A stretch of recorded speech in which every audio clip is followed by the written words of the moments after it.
저는 어저께 임직식을 우리가 행했습니다. 은퇴식과 많은 외부에서 오신 분들과 노회 우리 순서를 맡으신 분들이 한결같이 정말 우리 충북교회가 새로운 모습이 보인다고 하는 그런 칭찬과 격려의 말씀이 계속 이어졌습니다. 앞으로 우리 충북교회가 이 지역의 어머니 교회로서 정말 모두를 함께 품고 나아가는 장자교회로서의 역할을 잘 감당할 줄로 믿습니다. 그래서 오늘 저는 어저께 임직을 하신 분들을 또한 중심으로 해서 지금 이 나라에 되어져가는 여러 가지 일들과 그 다음에 우리의 현실을 바라보면서 오늘 이 말씀을 묵상했습니다. 별것 아닌 것을 가지려다가 큰 것을 잃어버린다는 것이에요. 한번 따라서 합시다. 별것 아닌 것을 가지려다 큰 것을 잃어버린다. 여러분들 오늘 성경 내용과 시대가 되어져 가는 것이 비슷합니다. 사람의 인격을 알려면 그 사람에게 두 가지를 줘보면 압니다. 그 사람에게 돈을 줘보면 알고 그 사람에게 힘을 줘보면 알아요. 권력을 줘보면 권력을 주어보면 그 사람의 인격을 알 수가 있어요. 돈 앞에 깨끗하고 권력 앞에 겸손할 때 그 사람이 인격이 올바른 사람이에요. 돈과 권력이 있으면 돈과 권력을 앞세우는 사람이 있어요. 그 사람은 인격자가 아닙니다. 그런데 아무리 줘도 그것은 뒤로 가고 인격이 항상 앞에 오는 거예요. 이 사람이 바로 인격자고 이 사람이 하나님이 기뻐하시는 사람인 줄로 믿습니다. 고려 공민왕 때 일입니다. 의좋은 형제가 함께 길을 가다가 금덩어리 2개를 주었습니다. 그래서 두 형제는 사이좋게 금덩어리 하나씩을 나누어 가졌습니다. 그런데 그들이 이제 한강을 오게 된 거예요. 한강에 와서 양천강, 지금의 강서구 가양동에 있는 공암나루터 근처에서 이제 나룻배를 타고 강을 건너는데 갑자기 동생이 금덩어리 하나를 강물에 던져버리는 거예요.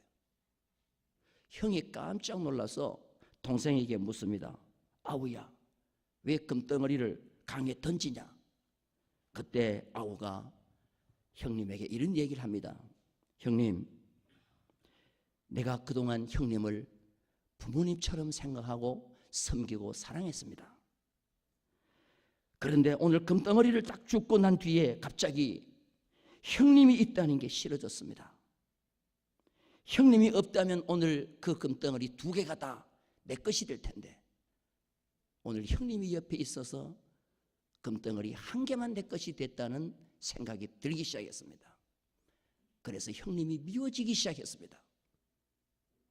그런데 나룻배를 타고 가는데 갑자기 내 마음속에 저 형을 물에 밀어넣고 오늘 금덩어리 2개를 내가 가져야 되겠다는 생각까지 들었습니다.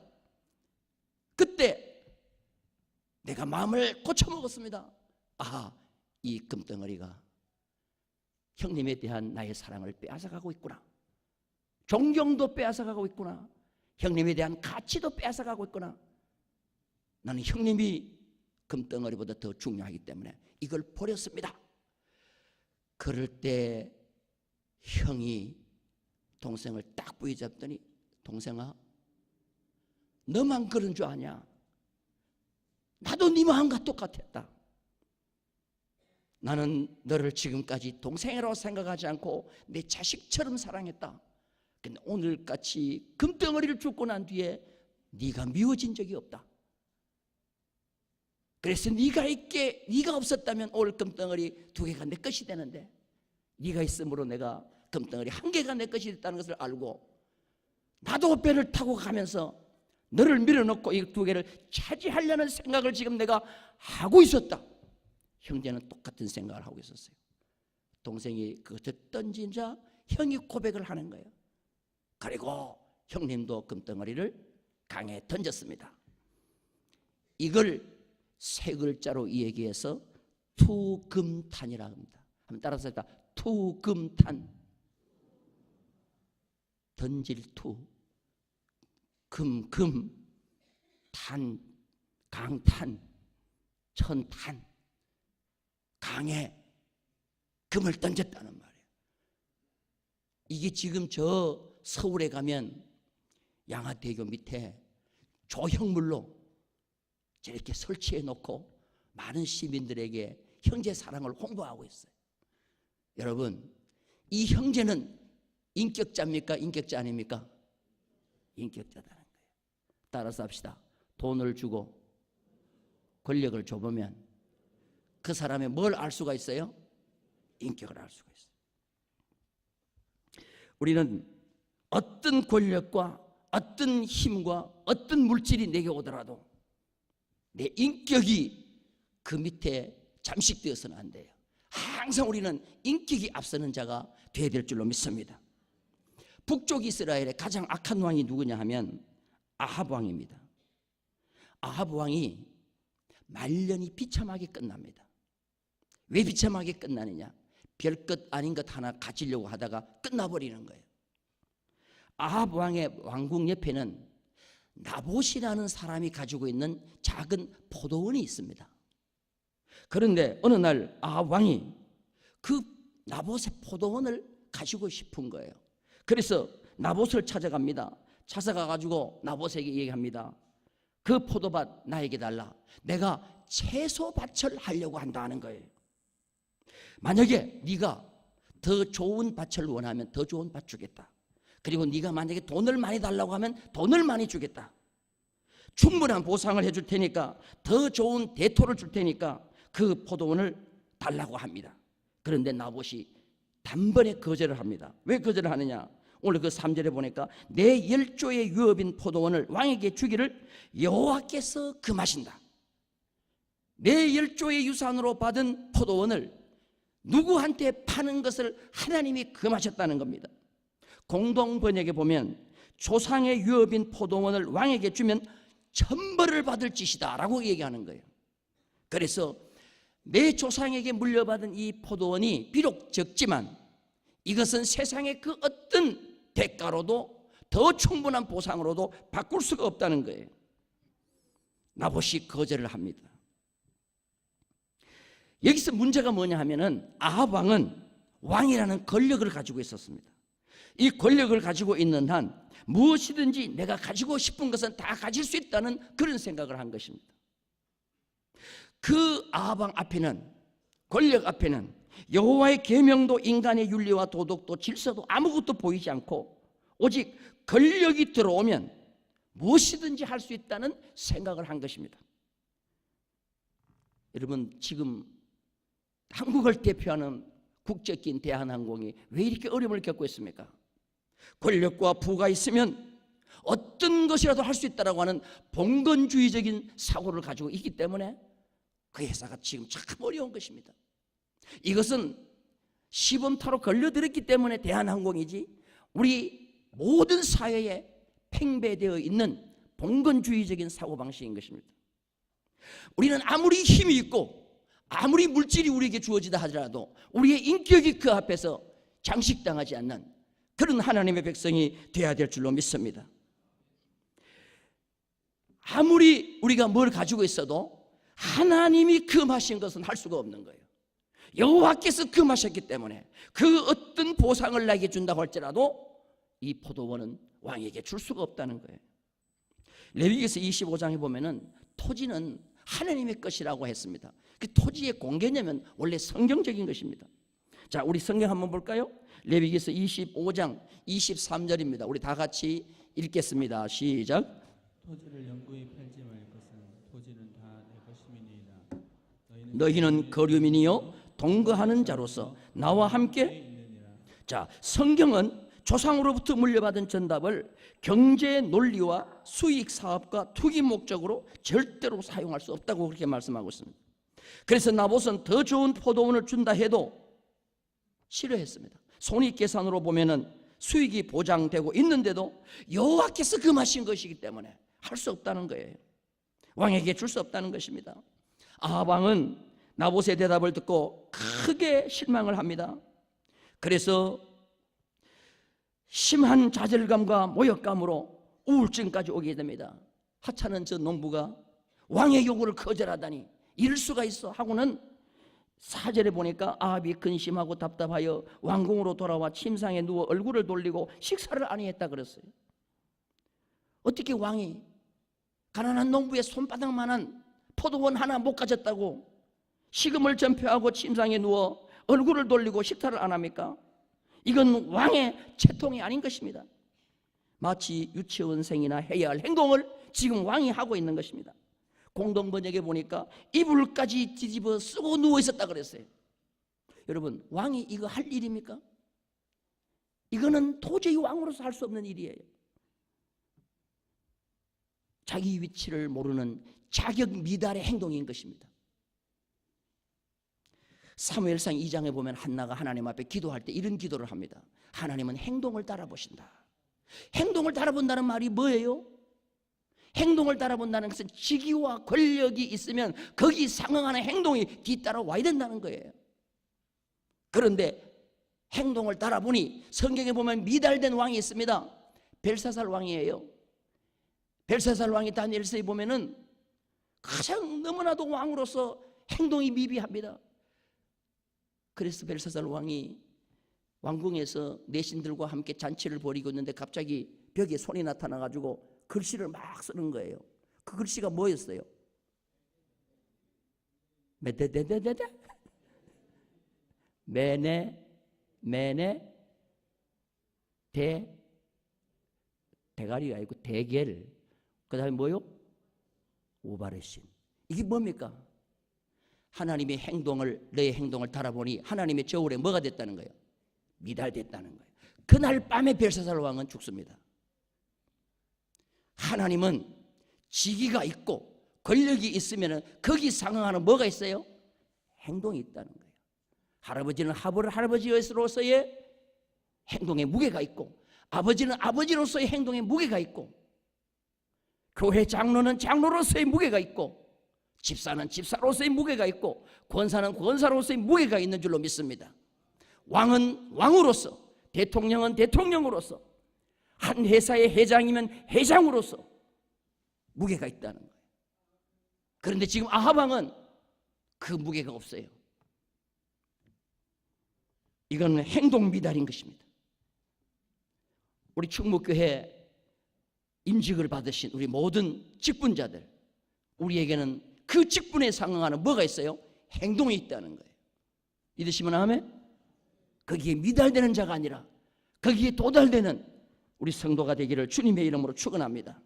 자, 그런데 문제는 뭐냐 하면은 왕이 이렇게 행동 미달이 되면 그의 부인 이세벨이라도 그 왕을 뒤에서 잘 조정해 줘야 되는데 이세벨은 더한 거예요. 이세벨 왕비가 어느 날 보니까 갑자기 왕이 침상에 누워가지고 이불을 뒤집어 쓰고 나오지를 않고 있어요. 그래서 가서 물었어요. 여보, 왜 지금 왕이 채통 없이 이렇게 나라를 안 다스리고 침상에 누워서 밥을 안 먹고 이불을 덮어 쓰고 있어요. 그러니까 이 왕이 또 채통 없이 왕비에게 고자질을 하는 거예요. 근데 그 내용을 한번 우리 성경을 한번 보십시다. 자, 6절 한번 다 같이 한번 읽을까요? 6절 다 같이 읽겠습니다. 시작. 왕이 그에게 이르되 내가 이스라엘 사람 나봇에게 말하여 이르기를 내 포도원을 내게 주되 돈으로 바꾸거나 만일 네가 좋아하면 내가 그 대신에 포도원을 내게 주리라 한즉 그가 대답하기를 내가 내 포도원을 내게 주지 아니하겠노라 하기 때문이로다. 나봇이 내 요구에 거절했다는 거예요. 왕의 요구에 거절했다는 거예요. 그런데 여러분들 성경을 자세히 보면 나봇의 한 말을 변형시켜요. 아주 중요한 것 하나 빼뜨렸어요. 중요한 하나 빼뜨렸어요. 뭘 빼뜨렸냐? 여호와께서 절대로 유산으로 받은 조상의 전답은 여호와께서 남에게 파는 것을 금하셨다는, 여호와께서 금하셨다는 말을 빼버려요. 그냥 주지 않았다고 합니다. 자, 여러분 다시 그걸 생각하면서 성경을 읽어보세요. 다 같이 다시 한번 읽겠습니다. 6절 시작. 왕이 그에게 이르되 내가 이스라엘 사람 나봇에게 말하여 이르기를 네 포도원을 내게 주되 돈으로 바꾸거나 만일 네가 좋아하면 내가 그 대신에 포도원을 내게 주리라 한즉 그가 대답하기를 내가 내 포도원을 내게 주지 아니하겠노라 하기 때문이라. 여기 뭐가 빠졌어요? 여호와께서 금하셨다는 말을 넣었어요, 안 넣었어요? 여러분, 무슨 일을 전달할 때, 언어를 전달하거나 글을 전달할 때 핵심이라는 것이 있어요. 핵심 내용이라는 것이 있어요. 한번 따라서 핵심 내용, 보통 내용, 일반 내용이 있고 핵심 내용이 있는데 중요한 거는 핵심 내용이에요. 근데 항상 마귀는, 악한 사람은 뭘 빼뜨리느냐? 핵심 내용을 빼버려요. 여호와께서 금하셨다는 것을 빼버려요. 여러분, 신앙인들에게서 가장 중요한 것이 뭐예요? 하나님의 말씀인 것입니다. 그런데 악한 자는 하나님의 말씀을 빼버려요. 하나님의 몸된 교회건 세상이건 어디서 가지 하나님이 금하셨다는 것을 빼버려요. 여러분, 여호와의 말씀이 빼버린 곳에는 뭐가 들어가게 됐습니까? 항상 악한 것이 들어가게 돼 있어요. 힘과 권력이 생기면 자기에게 유리한 대로 말하고 약자와 아래 사람들을 코너로 몰고 가는 것입니다. 나봇의 거절에는 분명한 성경적인 이유가 있었습니다. 여호와 하나님 때문에 거절했다는 것인데 그것을 삭제해버립니다. 우리는 어떤 경우에도 여호와의 말씀을 삭제해버려서는 아니 될 줄로 믿습니다. 자, 그러면서 이세벨이요, 악을 도모하기 시작해요. 어떻게 하느냐? 여보, 걱정하지 마라. 며칠 안에 그 땅을 빼앗아서 내가 당신에게 줄 테니 걱정하지 말라고 합니다. 여러분, 왕이, 세상의 모든 것을 다 가지고 있는 왕이, 부러울 것이 없는 왕이 가난한 농부의 포도원 그거 빼앗으려고 하면, 이세벨 정도 된 왕비라고 하면, 인격자의 왕비라고 하면 왕이요, 그걸 뭘 탐내시려고 합니까? 그 밭은 그 가정에 생명이 달려있고 생존이 달려있는 것이고, 왕은 이 밖에도 다른 채소밭으로 하려면 얼마든지 많이 있으니 그 포기하시고 일어나시오, 왕의 채통을 지키시오, 이렇게 해야 되지 않아요? 근데 이세벨 보세요. 악을 두둔하는 거예요. 어리광 부리는 그 아합 왕의 엉덩이를 두드려주면서 걱정하지 마시오, 내가 그것을 빼앗아 줄 테니. 여러분, 이렇게 해서 되겠어요? 여러분, 악을 행하는 사람 주위에 한두 사람이라도 진리를 행하는 사람이 있다고 하면 그 악을 행하는 사람을 고칠 수가 있는 거예요. 그런데 성경에 보면 악을 행할 때는 항상 악한 자가 함께 행하도록 되어 있어요. 여러분, 무슨 말씀이 이해가 되면 아멘? 진리는 진리와 함께 가게 되어 있고 악은 악과 함께 가게 되어 있는 거예요. 우리는 아무리 악이 이 세상에 판치더라도 하나님의 진리를 가지고 있는 진리의 편에 서는 자들이 그 모든 것을 바로 세워가는 역사가 있어야 될 줄로 믿습니다. 자, 그러면서 이세벨이요, 어떤 악을 하는지 아세요? 자, 21장 7절 왕에게 이런 얘기를 합니다. 시작. 그의 아내 이세벨이 그에게 이르되, 왕이 지금 이스라엘 나라를 다스리나이까? 일어나 식사를 하시고 마음을 즐겁게 하소서. 내가 이스라엘 사람 나봇의 포도원을 왕께 드리리이다. 그리고 난 뒤에 편지를 하나 쓰는 겁니다. 편지를 하나 쓰는데 왕의 도장을 찍고 임봉해서 나봇이 살고 있는 그 동네에 어른들에게, 귀인들에게 편지를 보내는 거예요. 자, 그 편지가 어떤 편지인지 우리 9절 10절 다 같이 한번 읽겠습니다. 시작. 그 편지 사연에 이르기를, 금식을 선포하고 나봇을 백성 가운데 높이 앉힌 후에 불량자 두 사람을 그의 앞에 마주 앉히고 그에 대하여 증거하기를 내가 하나님과 왕을 저주하였다 하게 하고 곧 그를 끌고 나가서 돌로 쳐주기라 하였다. 자, 이게 자세히 보세요. 첫 번째, 모든 백성에게 금식을 선포하라는 거예요. 왜 금식을 선포하느냐? 나봇이 큰 죄를 지었기 때문에 회개하라는 거죠. 지금 악은 누가 하고 있어요? 아합이 하고 있고 이세벨이 하고 있는데 자기가 금식하고 회개해야 될 텐데 오히려 그 나봇이 살고 있는, 의인이 살고 있는 그 의인의 동네를 향해서 금식하고 회개하라는 겁니다. 그리고 나봇을 백성 가운데 높이 앉히라는 거예요. 떨어뜨리기 위해서 그렇습니다. 나봇을 죽이기 위해서 높이 올리라는 것입니다. 이건 완전 뒤통수를 치는 거죠. 그리고 두 불량자를 매수하여 허위 증언을 하라는 것입니다. 나봇이 하나님과 왕을 저주했다라고 허위 진술을 하라는 겁니다. 두 불량자에게. 그리고 나봇을 끌어다가 돌로 쳐서 죽여라 하는 것이 바로 편지의 내용이에요. 이세벨의 계략이 성공합니다. 나봇은 이스라엘 장로들과 기인들 앞에 높이 앉혀 있다가 두 불량자의 거짓 증거로 졸지의 죄인이 되어 돌에 맞아 죽습니다. 그런데 이스라엘 장로들과 귀인들은 너무 무책임한 재판을 합니다. 일방적인 재판입니다. 이세벨의 피언제 한 통을 읽고 사실 확인도 없습니다. 나봇에게 소명의 기회도 주지 않고 일방적으로 나봇을 끌어내어 돌로 쳐 죽이는 것입니다. 나봇이 억울하게 피를 흘리며 죽었습니다. 의인이 피를 흘리며 죽는 시대가 아합 왕의 시대였습니다. 하나님의 공의가 사라진 시대였습니다. 이런 시대는 절대로 오래가지 않습니다. 이세벨은 남편 아합 왕에게 가서 나봇이 죽었으니 포도원을 차지하라고 합니다. 성경에 가만히 보면요, 나봇이 그냥 죽었다라고만 얘기합니다. 나봇이 어떻게 죽은지 얘기하지 않습니다. 나봇은 비참하게 죄 없이 의인인데 하나님의 말씀 지키다가 돌에 맞아 죽었는데 그냥 나봇은 죽었다라고 표현합니다. 이세벨이 그렇게 왕에게 얘기합니다. 그러자 그 말을 듣고 뻘떡 누워있던 아합 왕이 일어나더니 나봇의 포도원을 차지하기 위해서 내려가고 있습니다. 그런데 그것을 하나님은 하늘에서 지켜보고 계셨고 바로 엘리야 선지자를 아합 왕에게 보냅니다. 보내면서 하나님의 말씀으로 아합 왕을 저주합니다. 자, 우리 성경 한번 볼게요.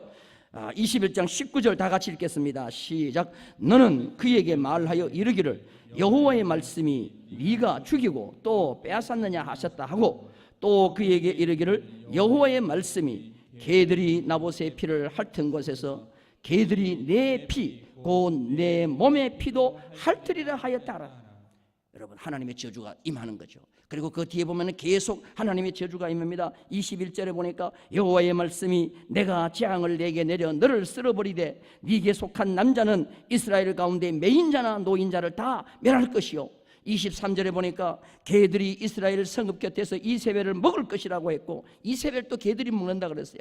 24절에 보니까 아합에게 속한 자로서 성읍에서 죽은 자들은 개들이 먹고 들에서 죽은 자들은 공중에 새가 먹으리라. 성경에 아합 왕과 이세벨처럼 악한 자가 없었고 이런 저주가 없었어요. 그게 바로 아합 왕 시대에 임하게 된 것입니다. 그런데 중요한 것은 뭐냐면은 이 엘리야의 저주가 임하자 아합 왕이 회개를 하는 거예요. 그 악한 왕이 회개를 합니다. 자, 우리 성경 한번 볼까요? 21장 27절입니다. 다 같이 읽습니다. 아합이 이 모든 말씀을 들을 때에 그의 옷을 찢고 굵은 배로 몸을 동이고 금식하고 굵은 배에 누우며 또 풀이 죽어 다니더라. 그래도 다행인 것이 이 아합 왕이 뭐요? 기본 양심은 있었어. 기본 양심이 있어서 풀이 죽어서 다니는 거예요. 내가 잘못했구나. 그러면서 하나님께서 집행을 유예시켜 줍니다. 너 때에는 너 나라가 망하지 않고 네 자식 때에 망하리라. 그래서 결국은 아합 왕 다음 자식 때에 아합 왕가의 가문이 왕조가 무너지고 맙니다. 열왕기상 22장 29절에서 40절에 보면은 아합 왕의 죽은 내용이 나옵니다. 아합 왕이 여호사밧이라는 남쪽 유다 왕과 함께 아람 나라와 싸우기 위해서 길르앗 라못에 올라갑니다. 아합은 안 죽으려고 일부러 왕복을 벗고 변장을 합니다. 일반 군인 옷을 입고 변장을 하고 내가 왕이 아니다라고 숨기고 들어가요.